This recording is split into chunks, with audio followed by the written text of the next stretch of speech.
I never want to see again, ever, what I trawled through 30 years ago. I never want to see human beings reduced to a puddle of diuretic shit. I never want to see 2-year-olds voiding their stomachs in their father's hands. And I don't care what it takes to avoid that.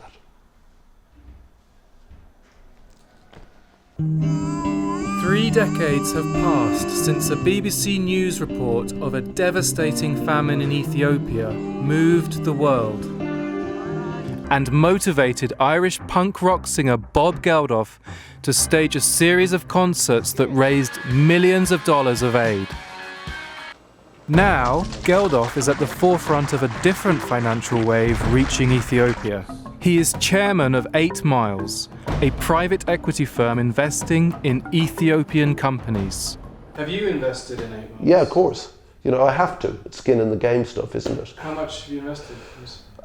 Personally, money-wise, throughout the course of the first fund, it'll be in the region of a few 100,000. So if 8 Miles makes a profit from these investments, you're making a profit? Yeah, absolutely. I mean, this is capitalism red in tooth and claw. The idea of Bob Geldof is he's the pop star that raised the charitable funds for starving people in Ethiopia.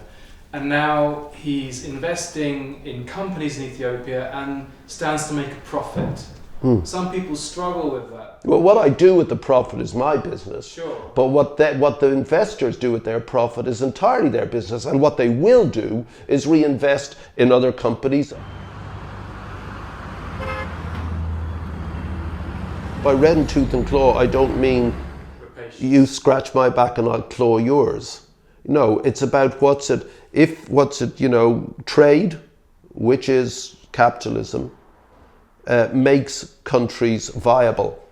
And that's all that they require, the stability of a viable economy. Geldof is not alone. Some of America's most successful investors are following in his footsteps. KKR, a New York-based investment firm, last year bought an Ethiopian rose farm that grows almost 3/4 billion flowers for export to Europe each year.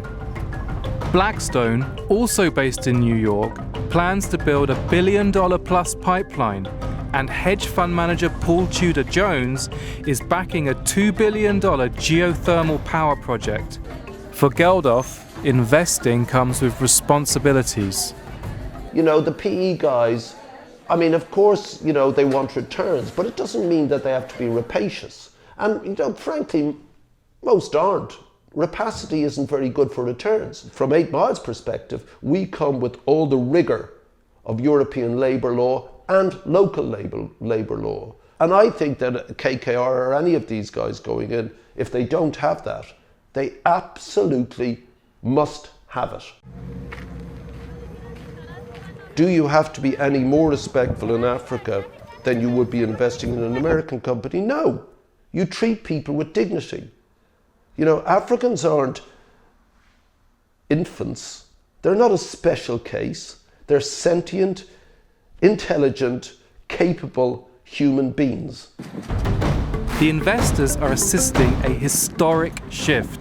Investment is finally overtaking aid in Africa. Aid from Western countries doubled between 1990 and 2013 to $56 billion. In the same period, global foreign direct investment increased more than 20 times to $57 billion. But will it change the lives of ordinary Ethiopians who earn on average just $470 a year? To earn $1 a day, Tsubi Getero carries a bundle of firewood heavier than herself down the long, hot road that starts in a hilltop wood and ends in Ethiopia's capital, Addis Ababa. The 40-year-old mother never attended school and has done this job 6 days a week for 20 years. She says she will continue until she dies. And go! This is unbelievable. Yeah.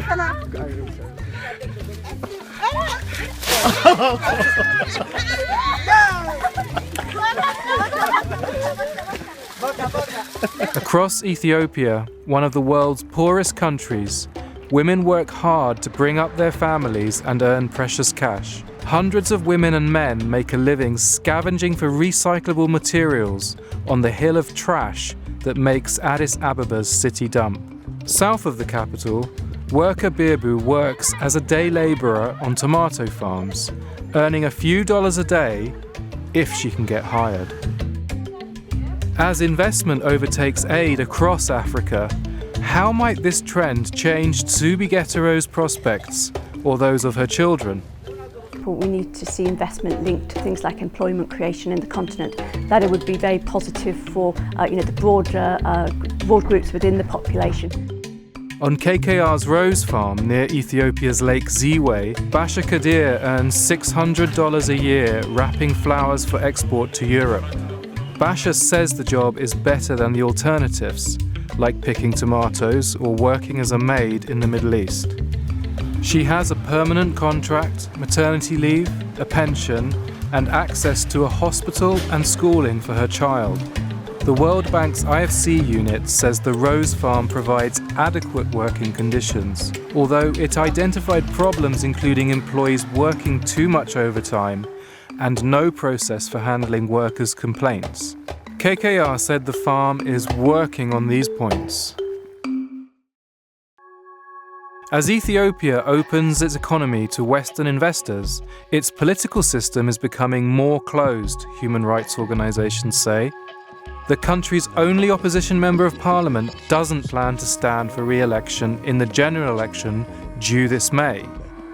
Ethiopia has declined from partly free in 2010 to not free today as the government cracks down on dissent, according to US human rights group Freedom House. Human Rights Watch said in January that the government is systematically repressing independent media ahead of the May election. This is an article which is accused us, a famous article. They listed us terrorists. Usually when you listed in this newspaper, especially on the famous page 3, you are going to be prison. Anda Tsege, a British citizen of Ethiopian origin, is a leader of an exiled Ethiopian opposition group. Mr. Tsege was detained in Yemen last year and now faces a death sentence in Ethiopia. He is currently being held in an unknown prison in Ethiopia.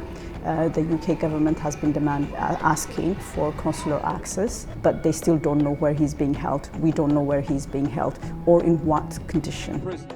An Ethiopian government spokeswoman told the Wall Street Journal that a court found Mr. Anda Tsege guilty of conspiring to overthrow the legitimate government of Ethiopia through terrorist acts, and that Mr. Tsege is well treated. This deterioration of political freedom is something Ms. Haile Mariam says investors should take note of. I mean, you look at the successful countries like the United Kingdom, like the US, and you can't divorce the two. I mean, like a government that is not accountable to its people cannot at the end of the day benefit the country. And Bob Geldof, the punk rock singer who 3 decades ago raised millions in aid for Ethiopia and is now investing there, also has concerns. I love being there. Part of me would love to live there. But the government need to, clever as they are, they need to wise up. And they need to open up. And they need to be more welcoming. And they need to put much more trust in their people. There's less need to be so autocratic. The instinct of authority is always towards authoritarianism. And daily, that has to be resisted. You must remember, I'm a punk. See this little girl? She had 10 minutes to live 20 years ago. And because we did a concert in this city and in Philadelphia, and all of you came and some of you weren't born, because we did that, last week she did her agricultural exams in the school she goes to in the northern Ethiopian highlands. She's here tonight, this little girl. You know, that terrible cliche, you can give a man a fish or you can teach him to fish for life. It's that thing. So that's essentially the journey, the personal journey. And I think once you are allowed to